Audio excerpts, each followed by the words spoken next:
Bienvenidos a Memorias de un Consultor, aventuras y desventuras a lo largo de más de 20 años.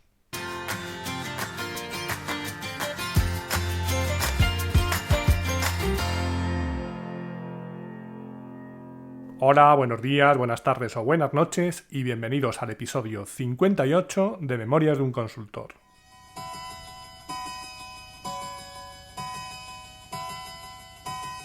Cuéntame. Seguimos en el año 2012 y vamos a volver a hacer alguna reseña futbolística que hace mucho tiempo que no las hago. Ese año ganamos nuestra tercera Eurocopa de fútbol masculino, segunda consecutiva, enganchando la mejor racha de resultados a nivel de selección de fútbol de la historia. Algo complicado de repetir. Un ciclo con Eurocopa, Mundial y otra Eurocopa. Porque aunque los jóvenes nacidos en el siglo XXI, eso de que España vaya a los campeonatos y los gane les puede parecer habitual, para los que tenemos una edad y habíamos vivido la etapa de Naranjito, eso no era ni medio normal. Hasta que llegaron Xavi, Iniesta y compañía, y allá se fueron con el balón en los pies sin que nadie les pudiera detener.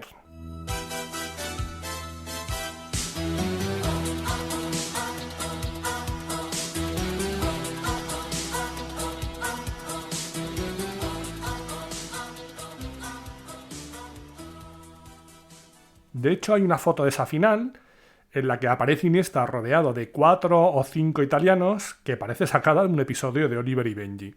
Y es que hay veces que la realidad supera la ficción.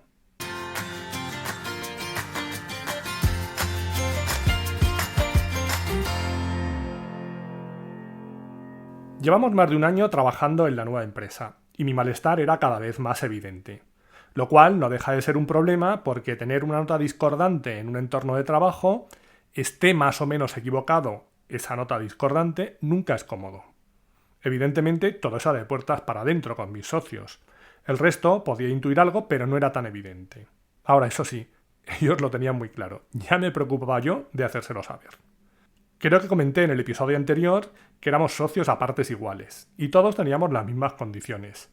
Algo que puede parecer lógico, pero que fue uno de los grandes errores que cometimos. ¿Por qué? Pues claramente, porque no todos valíamos lo mismo. Antes de entrar en detalle os cuento.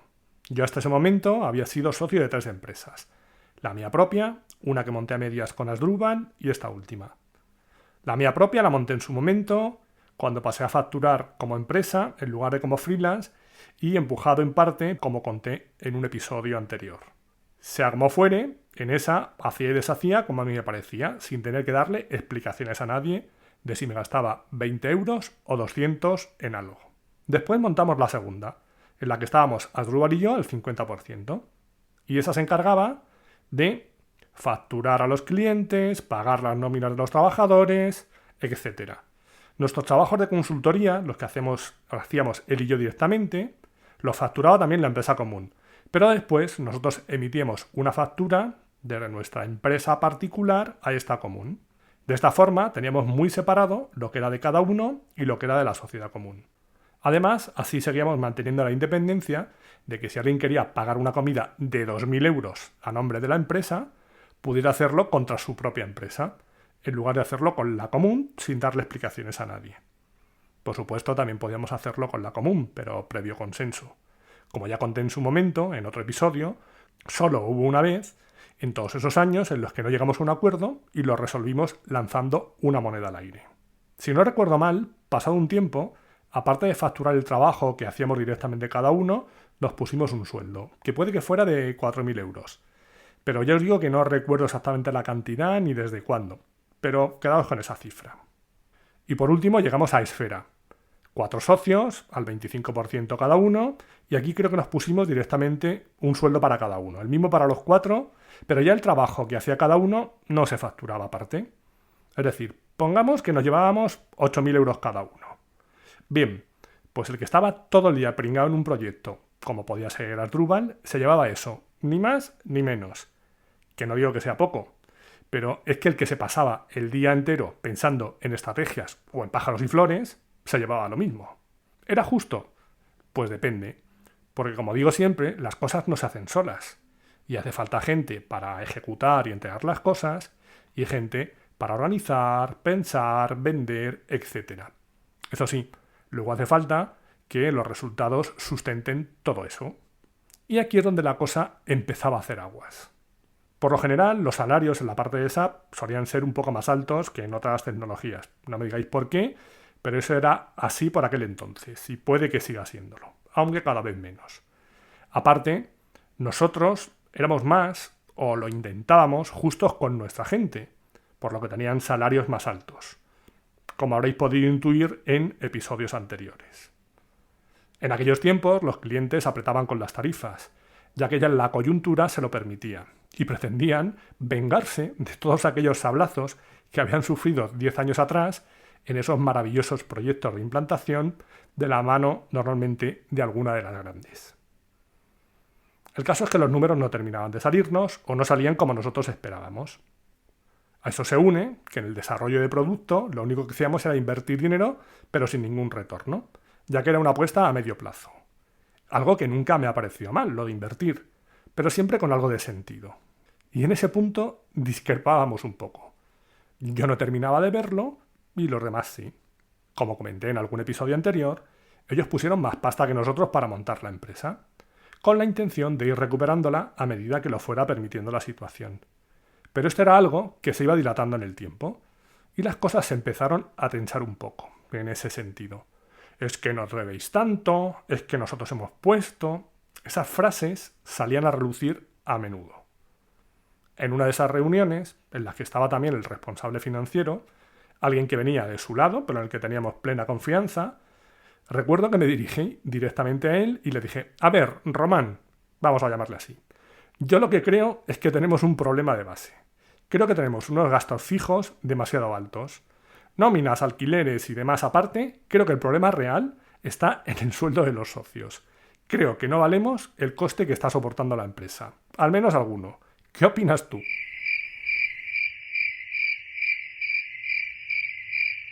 El pobre no sabía ni qué responder. Aunque puede que dijera que en parte podía tener razón. Entonces lancé un supuesto al aire. Imaginemos que la empresa desaparece mañana. ¿Cuántos de los 4 socios que estamos aquí ahora mismo podríamos al día siguiente conseguir un puesto en una empresa o trabajar como freelance con unos ingresos similares? Nadie se quería mojar, pero la respuesta estaba clara. Solo 2 de los 4.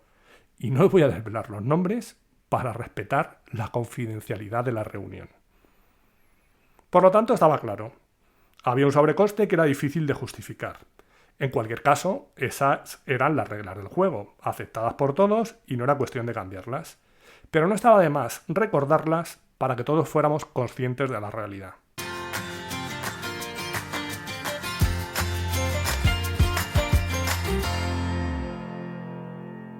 Como podéis imaginar, la situación empezaba a ser insostenible.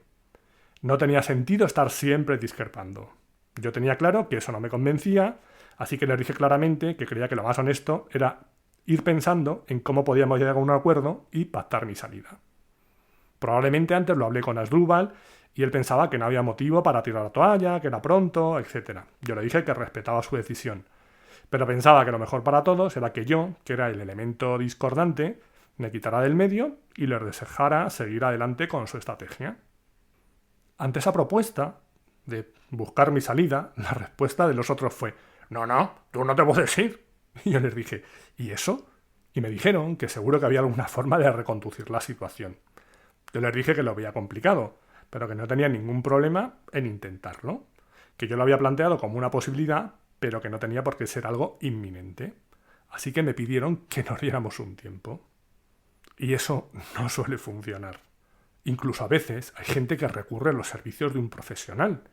Y algo de eso hicimos, porque entre otras cosas, una de las cosas que me propusieron es hacer unas sesiones de coaching. Sí, era esa época en la que todo el mundo era coacher, igual que algunos más adelante, pues todo el mundo hacía design thinking o hará mindfulness o se autoproclamará Scrum Master del universo. Que no digo yo que todas esas cosas en su justa medida no valgan, pero lo que tengo claro es que todo no vale. Aunque haya gente que sea capaz de montar un negocio en torno a la moda de turno, lo cual también tiene su mérito, todo se ha dicho. Venga, pues vamos a hacer coaching. Primero hicimos una sesión grupal en la que nos dijimos de todo, de una manera educada y cordial, aunque realmente esto siempre había sido así, porque yo puedo ser muy directo, pero siempre con educación, aunque entiendo que haya gente que le moleste mi forma de decir las cosas también, por supuesto. Y después tuvimos una sesión individual con nuestro flamante coacher, que lo mismo te valía para eso que para organizar eventos o tener una agencia de marketing. Vamos a llamarle Carlos Jesús. Bendito sea todo, en el nombre de Yahvé, de Jesús y de María. Vamos a ver, estos hermanos, a ver, ¿qué es lo que desean? Vámonos, Jesús. De lo que habló con los demás, no lo sé. Cuento de lo que habló conmigo. Me citó en un sitio a las 2 de la tarde y llegó a las 2:30 o 3 menos cuarto. Sacó su manual de coaching y me preguntó qué me gustaría hacer si supiera que solo me quedaba un día de vida o solo una hora, cómo pensaba que me veían los demás, qué valoraba en los demás, qué pensaba de todas esas sesiones, etc. Por supuesto, le contesté con sinceridad. Quiero recordar que le dije que una de las cosas que odiaba era el despertador y que me gustaría poder ir con la vida sin la esclavitud de un reloj. Sobre la situación, que yo veía claramente que éramos incompatibles y que veía complicado que hablar con él fuera a solucionar nada. Como él bien debía saber ya, se había hablado con los demás. Pero que él estaba en su derecho de defender su chiringuito y proponernos soluciones mágicas. Él encajó mi crítica con deportividad y me emplazó para nuestra próxima cita. Y yo le dije que no tenía problema, pero que me gustaría saber si en la próxima iba a llegar a tiempo o iba a volver a llegar tarde a posta para poner a prueba mi capacidad de reacción ante alguien impuntual como lo era yo en aquel momento. Y muy probablemente le habían comentado previamente mis socios. Que yo podía seguir fingiendo que no me había dado cuenta si eso le hacía más feliz, pero que pensaba que quizá fuera mejor ser sinceros y que viera que conmigo lo iba a tener un poco más complicado. Que dedicara su tiempo a alguno de mis otros socios, con el que seguro que le iba a ser más rentable todo este tema. Resultado, no tuvimos una siguiente sesión. Eso sí, mi socio le tuvo como asesor, mentor, coach o como lo quieras llamar, una temporada. Bendito seáis todos, en el nombre de Ganímedes. Y lo dicho, olé sus narices. Y si hay gente que se monta un negocio en torno a eso, porque hay otros que se lo creen, adelante. Es más, estoy seguro de que hay gente muy profesional en eso y gente a la que le viene muy bien y encuentra respuestas. Más bien, lo que hacen, o lo que debería hacer un buen coacher, es que te hagas preguntas que quizás antes no te habías hecho. Pero este no era mi caso. En mi caso, la única pregunta que me hacía era la ya conocida de ¿pero qué hemos hecho? Y ya más en singular, ¿pero qué he hecho?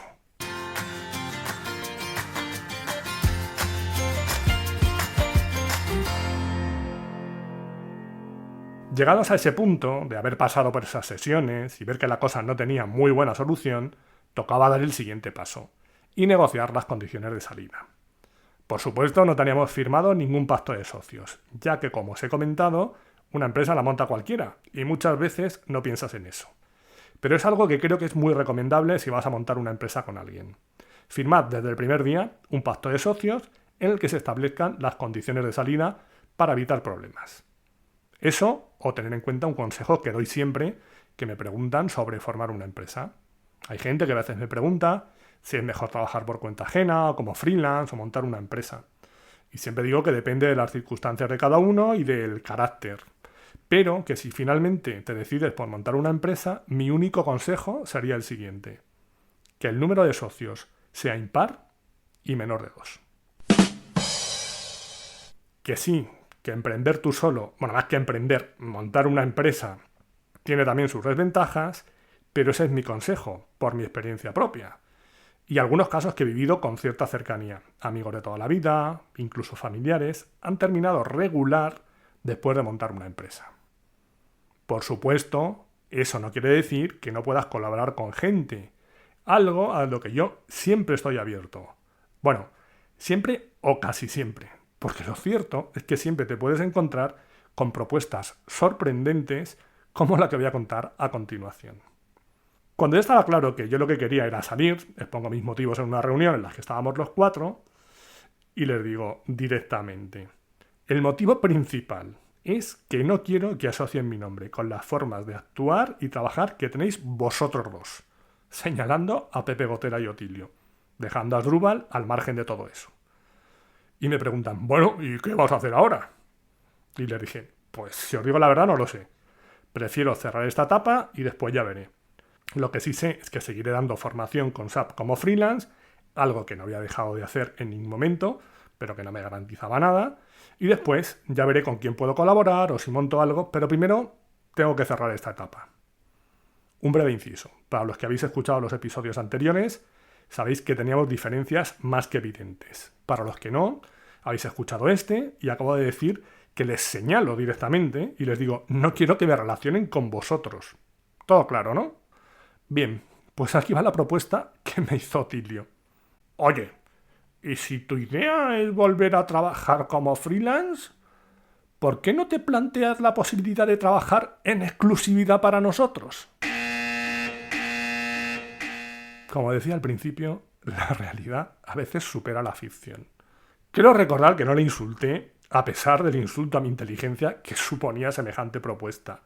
O puede que sí que le dijera que era más tonto de lo que yo pensaba, no lo recuerdo. Sí sé que eso se lo dije un poco más adelante, pero eso ya os lo cuento en el próximo, que esto está quedando muy largo. Que ya sí que va a ser el último de esta gloriosa etapa. A ver, y que quede claro que en esta historia no hay ni buenos ni malos, cada uno ve las cosas desde su punto de vista. Y yo no puedo ir de que soy el más listo y espabilado del mundo, algo que por otro lado intento no hacer, por lo general, y que además, en este caso concreto, no tendría ningún sentido hacerlo, ya que en ese momento éramos 4 listos a partes iguales.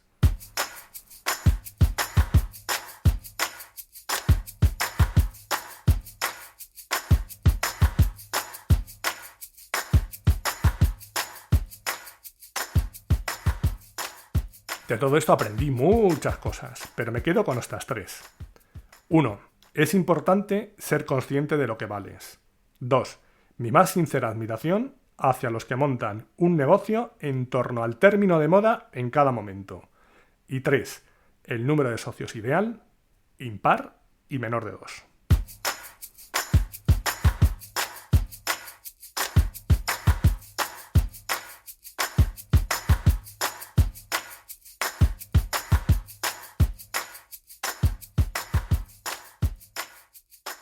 Y hasta aquí hemos llegado hoy. Ya sabéis que podéis encontrar un nuevo episodio el próximo miércoles a eso de las 8 de la mañana, hora de la España peninsular, 1 hora menos en Canarias, aunque después cada uno lo escucharéis cuando os dé la gana, como no puede ser de otra forma. Podéis encontrar todos los episodios del podcast en la página memoriasdeunconsultor.com, donde estaré encantado de recibir vuestros comentarios. Y también en muchas de las plataformas de podcasting tipo Spotify, iVoox, Apple, etc. Y si queréis saber algo más de mí, me podéis encontrar también en mi blog personal aancos.com. Gracias por haber llegado hasta aquí y os espero en el próximo episodio. ¡Adiós!